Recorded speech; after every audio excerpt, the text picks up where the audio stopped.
with no mission, designed to go up against the best the Soviet Union could throw up against it, and win, every time. The F-22 was uniquely suited for fighting conflicts in Eastern Europe. Its advanced stealth still makes it the stealthiest fighter aircraft in the world, and it would have been perfect for securing air dominance over and past the front lines. But what if this modern marvel ended up in the hands of the US as troops hit the battlefields of World War I Europe?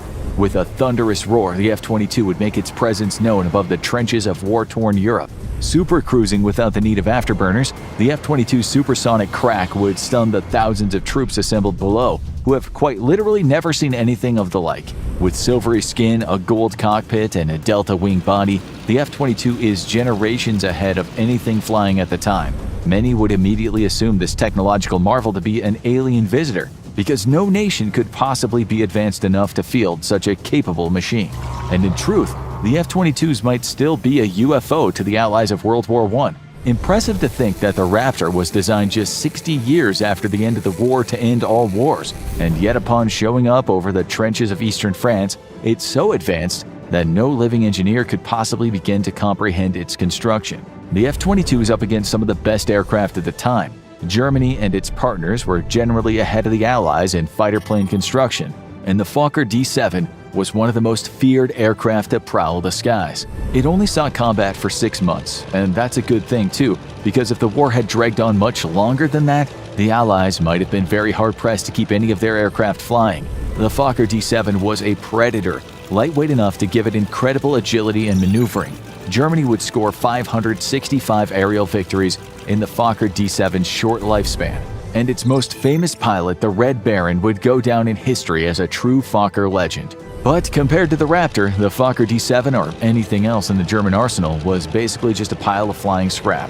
Despite that, the F-22 would have practically zero effect on the war. How is that possible?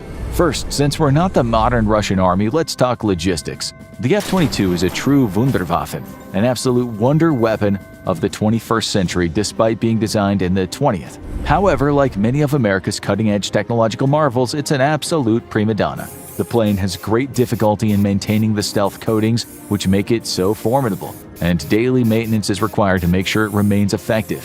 Its computer systems are powerful, but incompatible with the rest of the Air Force, so no other plane can talk to the F-22. This is a big reason it's being retired early.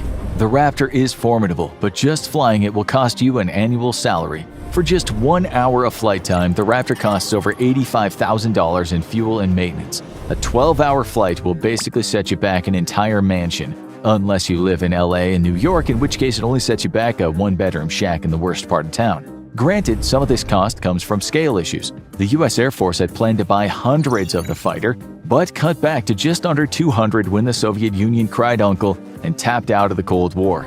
With no near-peer potential adversary, the mighty Raptor was a plane without a mission, a high-tech marvel of engineering that was less useful than a moderately sized rock.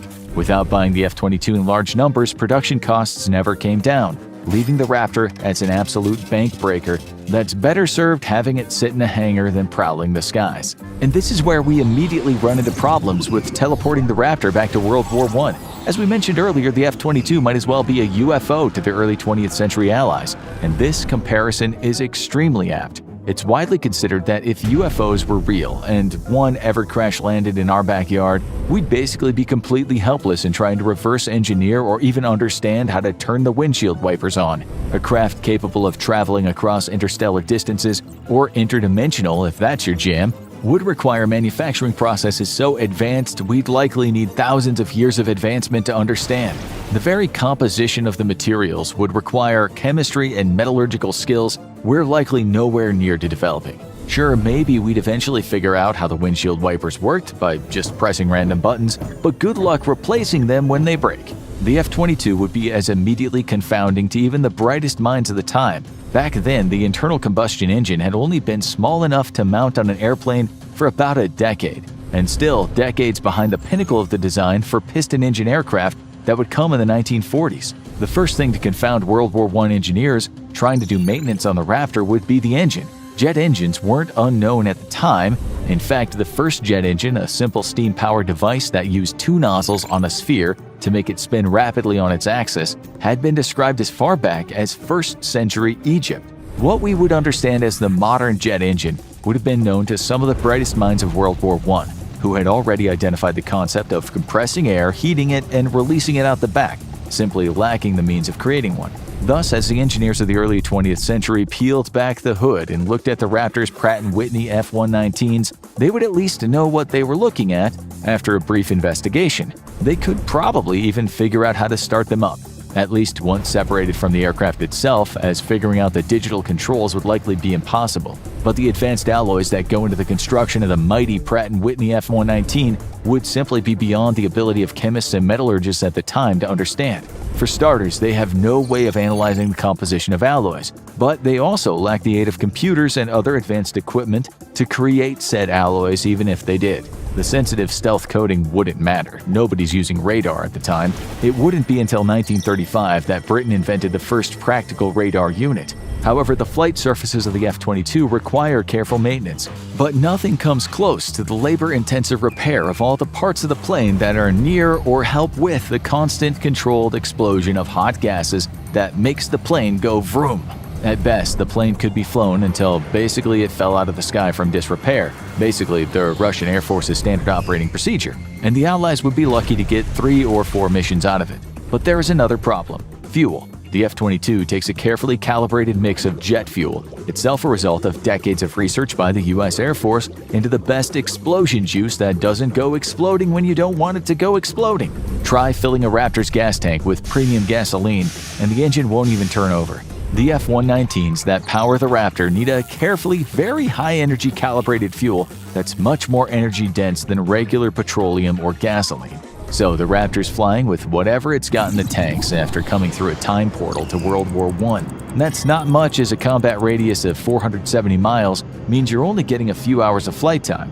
But let's say that the plane made it with full tanks and a pilot in the seat who immediately knows his mission is to aid the Allies.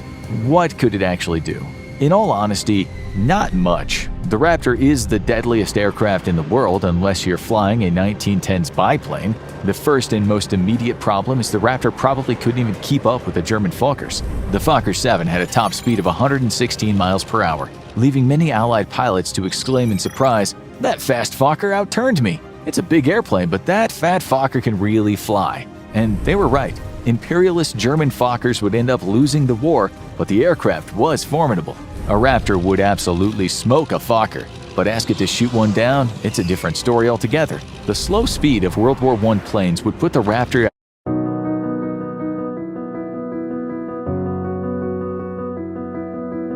at threat of stall if it performed any sort of dogfighting maneuver. The plane would be forced to try to pounce from above in short strafing runs of a very agile target. A dicey proposition made even worse because the F-22 only has a few seconds worth of ammunition. Armed with 480 tungsten steel rounds that would punch through even the fattest Fokker the Germans put in the sky, the Raptor's cannon shoots so fast that it has only a few seconds of ammo.